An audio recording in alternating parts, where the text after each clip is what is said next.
Assalamualaikum warahmatullahi wabarakatuh. Halo pemirsa, selamat bergabung pada program podcast SMKS Al-Mahrusyah Kota Kediri. Bersama saya Nila Andriani, dan pada podcast perdana ini saya akan berbincang dengan Bapak Kepala SMKS Al-Mahrusyah yang saya sebut namanya dengan hormat Bapak Kartindria Farid Nugroho SSI. Selamat siang Bapak. Siang Ibu.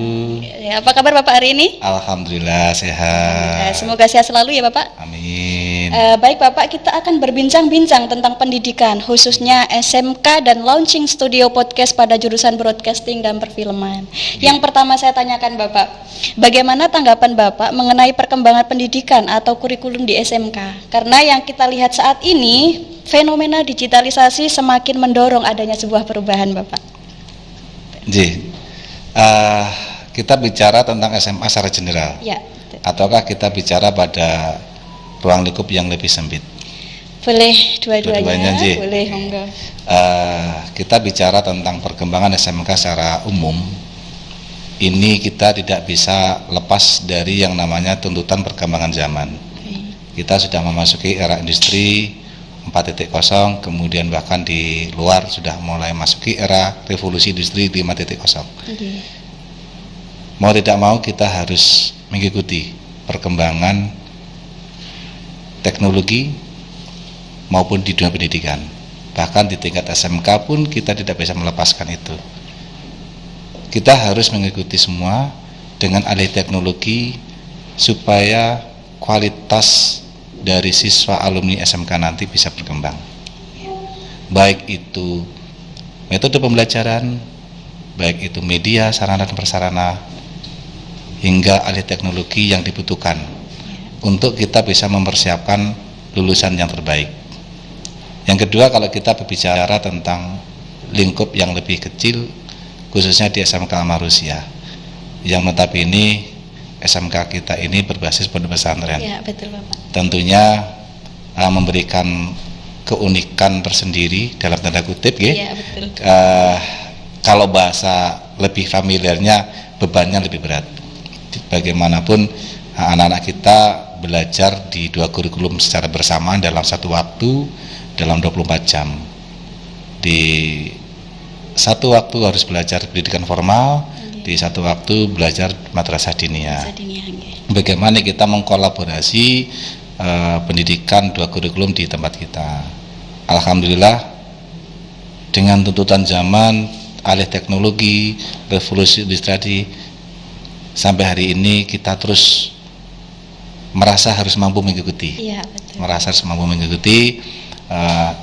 Ada satu kelebihan yang mungkin kita bisa sampaikan ke teman-teman, bahwasanya salah satu kelebihan atau kekhasan yang dari SMK kita adalah pendidikan karakter yang lebih kuat. Anak-anak tidak hanya belajar tentang pendidikan formal, teknologi, tetapi juga anak-anak belajar bagaimana pendidikan karakter yang lebih kuat. Apalagi SMK kita berbasis pesantren yang mana anak-anak ini berasal dari seluruh daerah di Nusantara. Sehingga berkumpullah menjadi satu wilayah di Al-Mahrusyah, budaya, adat, bahasa, dan lain-lain. Nah, ini menjadi kekhasan tersendiri di tempat kita, dan ini menjadi kekuatan sebenarnya. Kita bisa memberikan penilaian bahwa perbedaan yang ada di tempat kita ini dalam konteks anak-anak ini sebenarnya menjadi kekuatan yang harusnya kita optimalkan, untuk bisa mengikuti perkembangan teknologi yang ada sekarang ini. Saya kira itu. Baik Bapak, tentunya setiap perubahan selalu bermula dari gagasan dan ide yang akhirnya muncul inovasi dan kreasi. Ya, bahkan ide sederhana menjadi bisa melahirkan transformasi yang besar bagi dunia gitu ya. Seperti adanya jurusan broadcast dan perfilman nih Bapak. Sebagai pelopor launchingnya studio podcast pada hari ini. Nah, bagaimana pendapat Bapak sebagai kepala sekolah tentang beralihnya penamaan jurusan yang dulunya multimedia kemudian berubah menjadi broadcast dan perfilman Bapak? Berbicara terkait perubahan nomenklatur atau konsentrasi yang kita pilih, ini ada seterusnya Bu. Jadi tahun 2015 SMK Al-Mahrusyah ini masuk ke dalam program yang namanya SMK Mini. Nah, program SMK Mini yang pada saat itu digagas oleh Gubernur Jawa Timur pada saat itu Pak Dekarwo.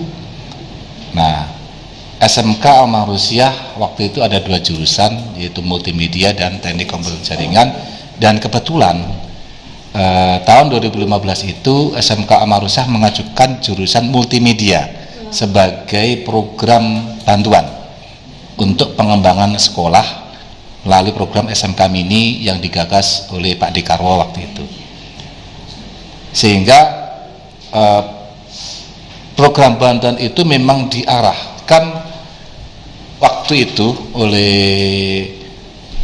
kepala sekolah yang waktu itu bahwa ini kita arahkan multimedia untuk mampu menjadi sekolah yang salah satunya berbasis multimedia video gitu ya, untuk pembuatan film. Nah, waktu berarti itu fokusnya pada pembuatan film gitu ya? Iya, waktu itu. Sehingga, nah, sebagai main projectnya adalah produk kreatif dalam bidang produksi film. Disadari atau tidak waktu itu, disadari atau tidak waktu itu, memang akhirnya multimedia ini yang saat ini berkembang memang mengarah kepada proses produksi film. Nah, adanya kurikulum Merdeka menuntut kita untuk semakin berkembang di spektrum kurikulum.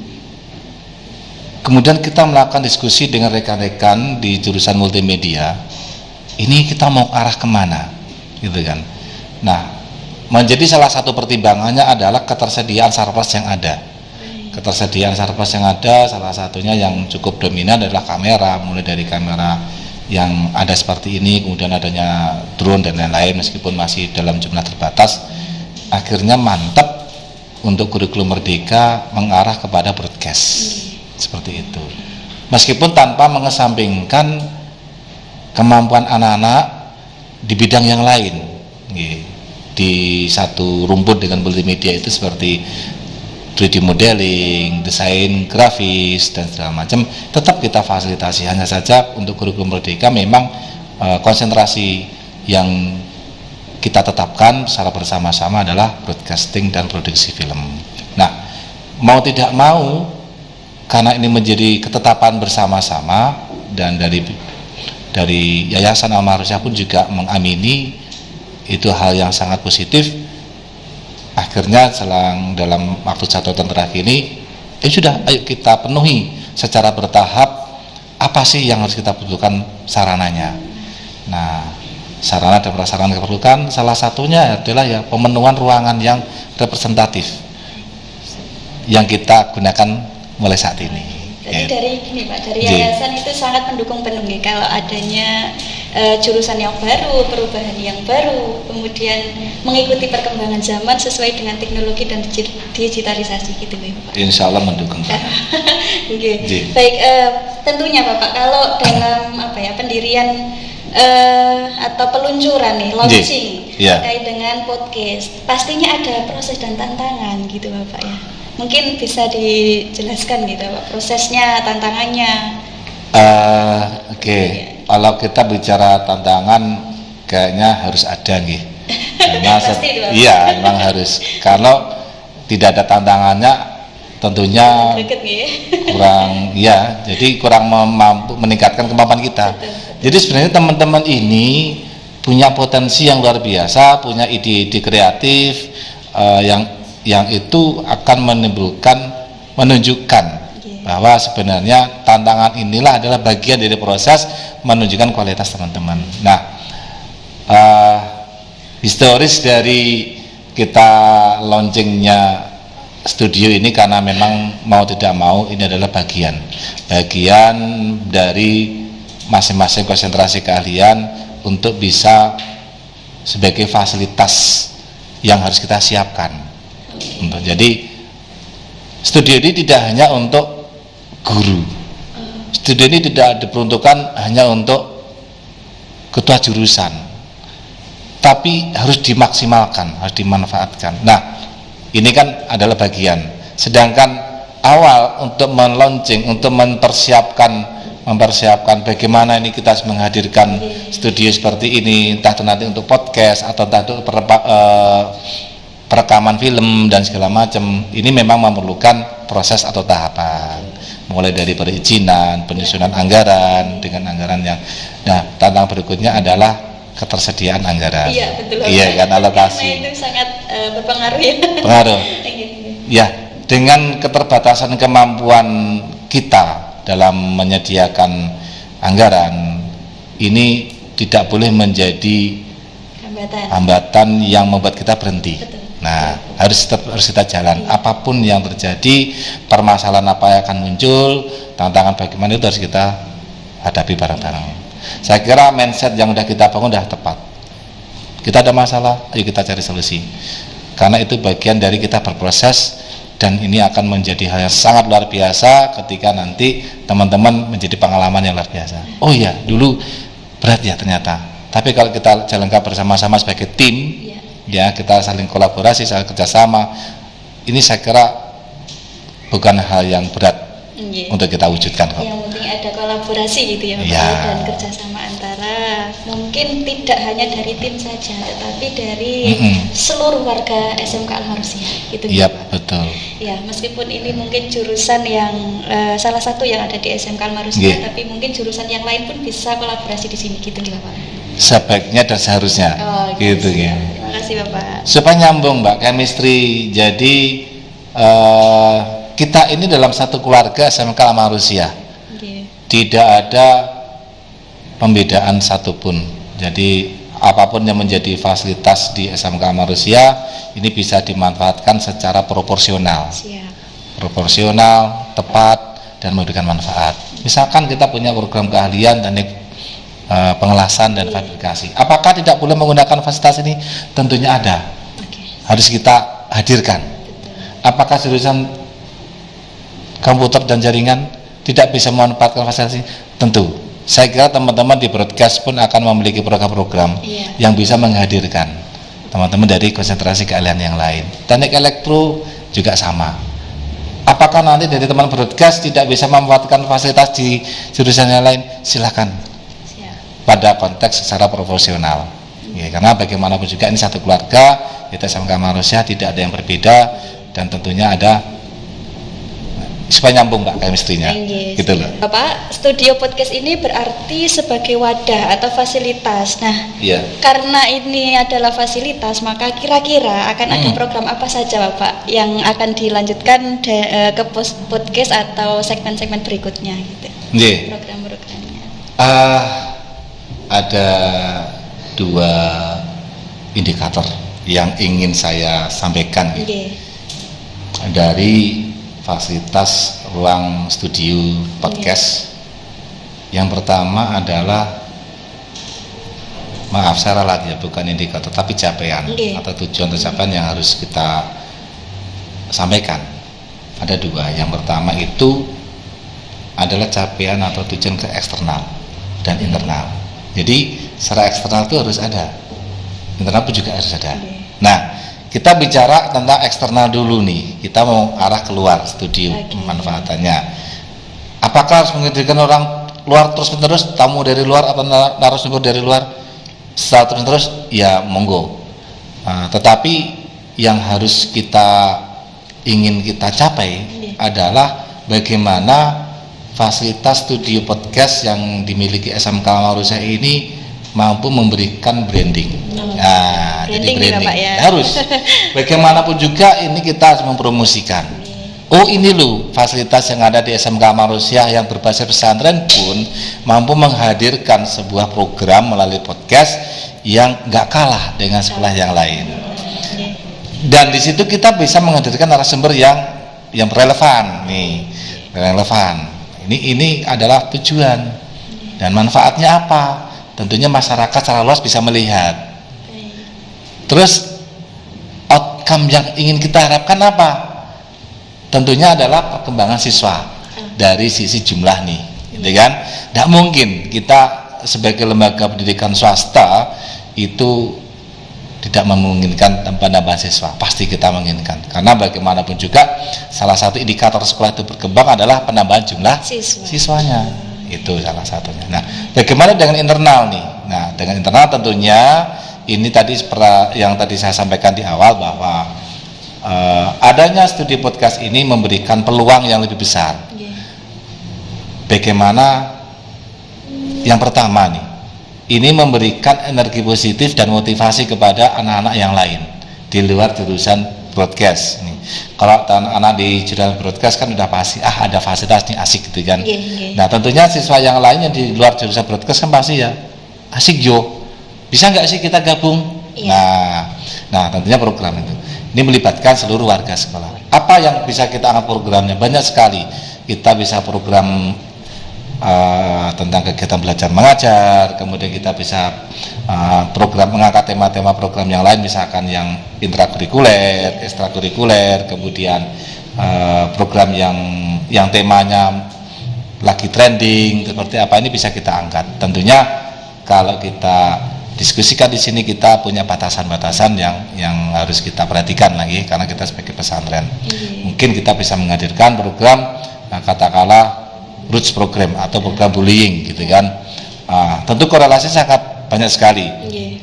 Kita sebagai pesantren tentunya anak-anak diajarkan adab, anak-anak diajarkan sikap perilaku dengan anak yang lain gitu kan. Nah, ini kita bisa berbicara tentang secara nasional program bullying itu seperti apa, sedangkan yang di guru pesantren seperti apa. Oh, ternyata ada kelas seperti itu. Nah, ini bisa kita angkat seperti itu.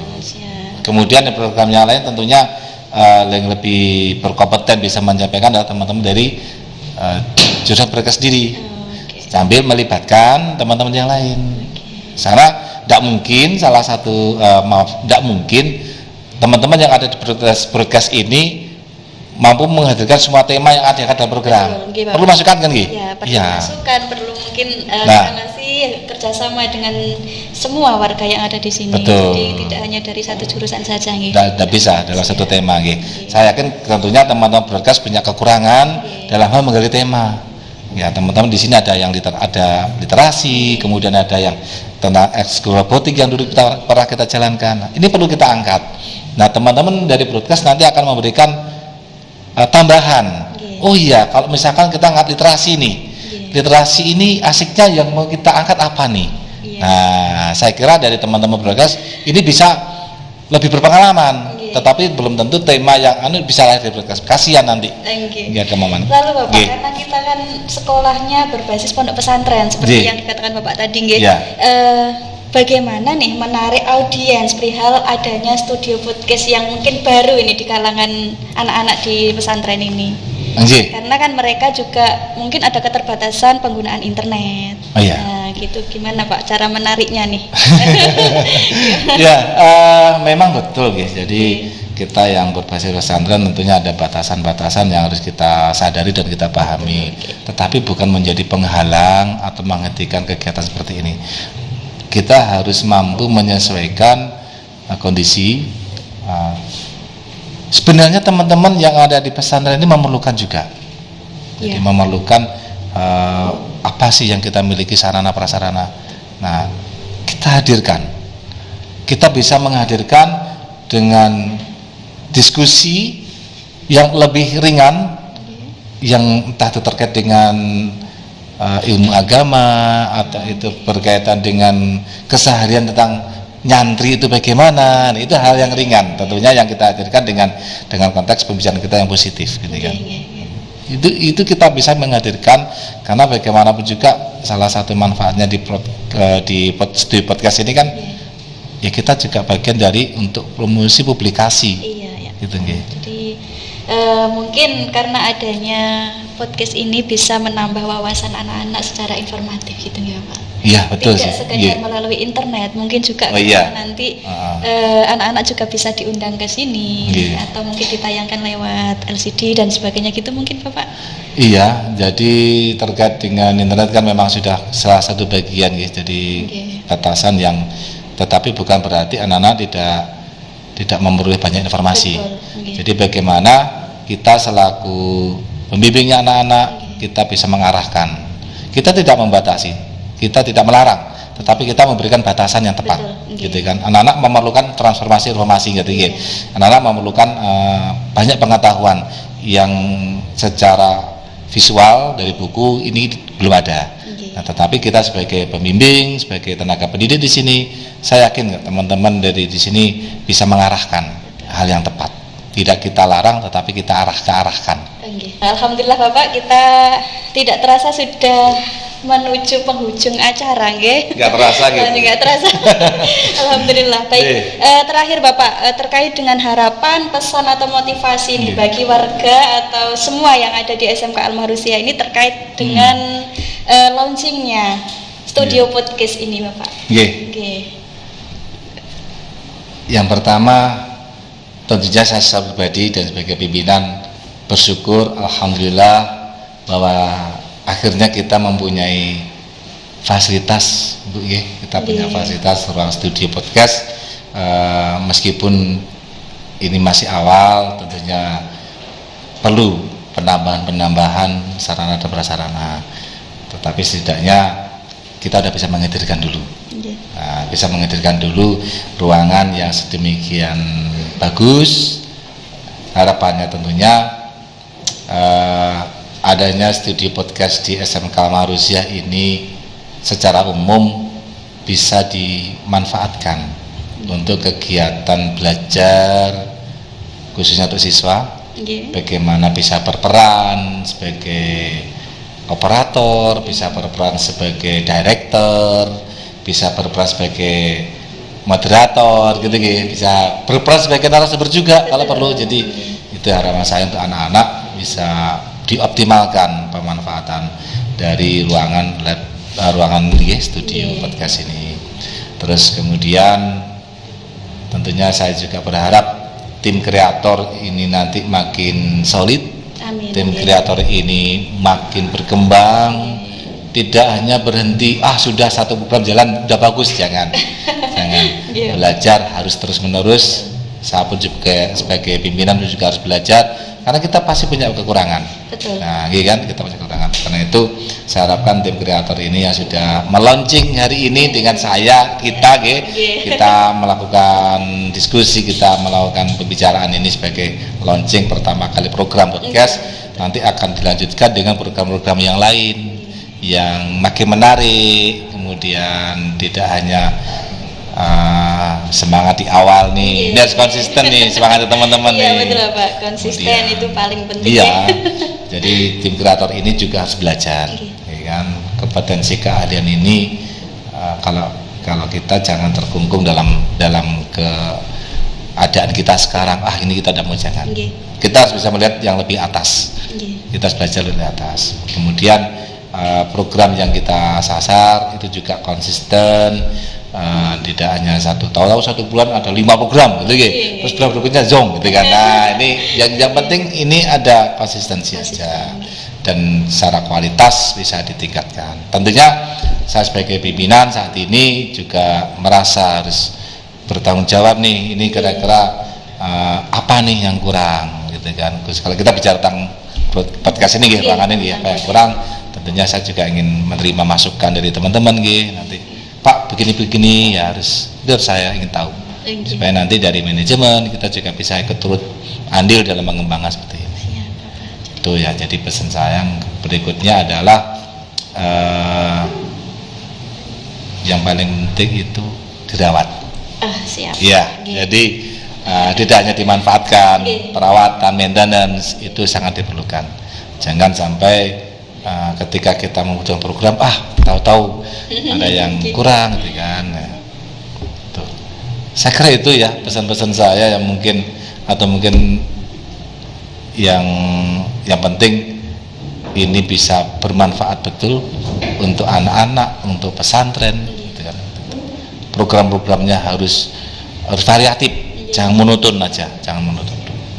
Gitu. Terima kasih Bapak, semoga sehat selalu. Terima kasih atas waktunya. Sama-sama. Para pemirsa, demikian perbincangan saya dengan Bapak Kepala SMKS Al-Mahrusyah. Jadi kami ucapkan banyak terima kasih. Saya pamit undur diri. Sampai jumpa. Wassalamualaikum warahmatullahi wabarakatuh.